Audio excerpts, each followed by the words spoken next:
Texas, and today we're going to be making clay pea pods, and this was the first one I made, and this one just has these have faces on them, and this one's just a plain one. And so what you're going to need is a knife or tool, green Sculpey clay, and if you want to paint faces later, you'll need some paint. And a ball tool, which I don't have right now. So you just get some clay and knead it in your hand so it's soft and workable. What kind of clay are you using, Mattie? Sculpey, just Sculpey clay. It doesn't, there's Sculpey like 1, 2, and 3, but it doesn't really matter.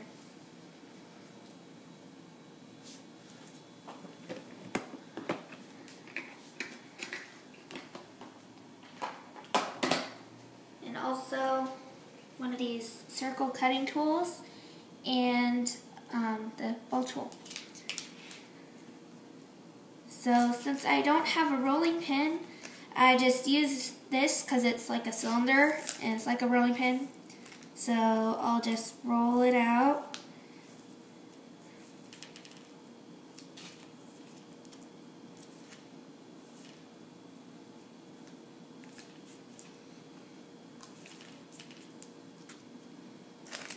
And then cut it with the circle cookie cutter.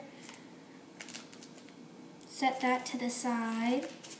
And with this clay or more clay, you can roll it into a fat snake and cut it in half and roll them into balls, and these will be your peas.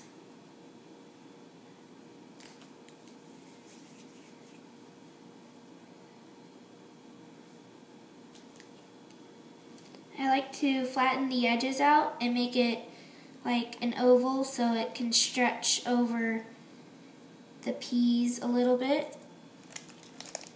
Put them next to each other on the circle and kind of wrap them and pinch the sides together. And make sure you don't cover them up too much so you can still see them. And when you're all done, set your oven to 275 degrees Fahrenheit and bake them for 15 minutes per every 1/4 inch of thickness. And then after you're done baking, and make sure you put aluminum foil on your cookie sheet so this doesn't stick to your cookie sheet. And then we will come back after it's done baking and we will put a face on it. Hi, this is Mattie on Crankin Crafts on the Road in Texas, and my pea pod just finished baking, and so we're going to put a face on it, and it could look like this with cheeks, but I'm just going to do eyes and a mouth. And if you don't like eyes and mouth, you can just leave it like this, and it's kind of cute as a best friend's charm. And so I'm using my ball tool, and since I don't have black and white paint, I do use nail polish, and that's always good and it doesn't dry fast. And so use the ball part and make the eyes.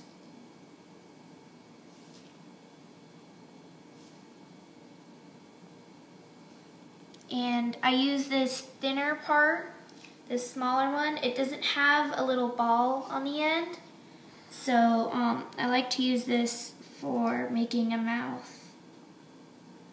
So there's his little smiley face, and I'll do the other one. And I like having them with different facial expressions. For some reason, I just think it's really cute. So this one's got an open mouth. And so it looks like this. And you just let it dry for a minute before you put the white to make it look like the eyes are kind of sparkling. So we'll come back when the eyes and mouth are dry. So now the eyes are dry and we're ready to put some white on them. So I'm going to put a little white on my cardboard or paper template or whatever you have for your paint. And I like to use the smaller end so the white doesn't cover up the black all the way. So I'll get some paint on there, and I like to put it up in the corner.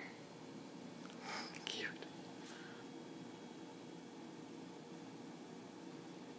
And so now it looks like their eyes are sparkling.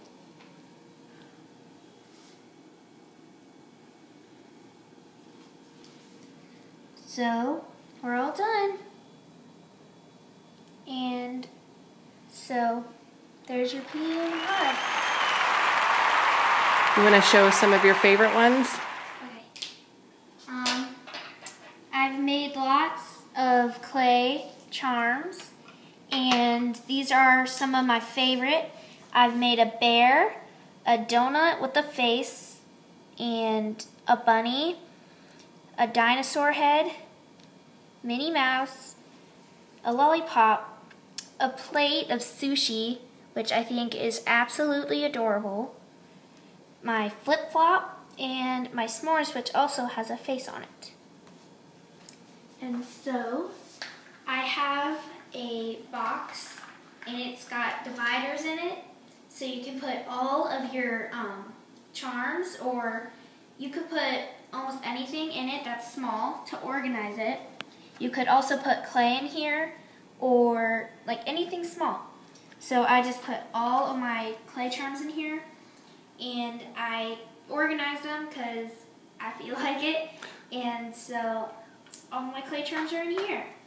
So, and just so you know, that's my Instagram if you want to follow me.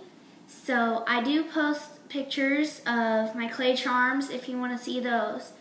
So that's Crankin' Out Crafts on the road in Texas. So see you next time.